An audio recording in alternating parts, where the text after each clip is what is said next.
মায়ের সাথে চালাকি করলে যা হয়।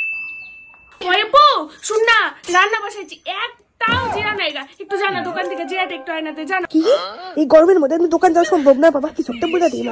মা আমার না শরীরটা খুব খারাপ লাগছে গো, কেমন যেন অসুস্থ অসুস্থ লাগছে।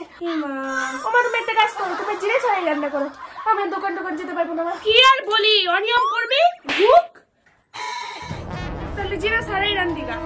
ঠিক আছে। ফাইনালি মা বিশ্বাস করে নিয়েছে। এই ফাঁকে একটু মোবাইলটা টিপি বাবা। A few moments later. ওই অপু, অপু টাইম করলে না জল আসছে, জান একটু কয়েক বোতল জল ভরে নিয়ে আয়। ফ্রিজের জল ঠান্ডা জল খাইতে তার ভালো লাগে না জানাবা, যা একটু।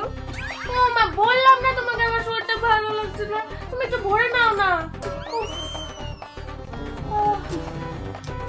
কেন যে এত অনিয়ম করিস, শরীর ভালো থাকবে কি কইরা? ঠিক আছে কুত্তা লাগবে না। উফ বাপরে বাপ, একটু বসার জন্য তুই তো মিথ্যে কথা বলছিস। এবার দেখো 2 ঘন্টা পর যা হলো।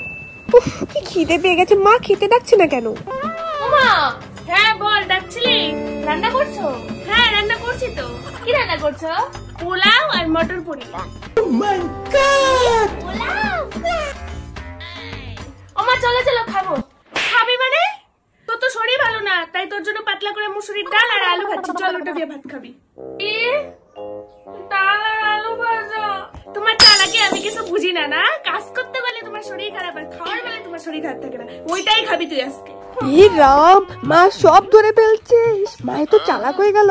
যেমন কর্ম তার তেমন ফল, বুঝলা? দূর ব্যাং, আজকে তো ডাল খেতে হবে। এজন্যই বলে মায়ের সাথে চালাকি করতে নেই।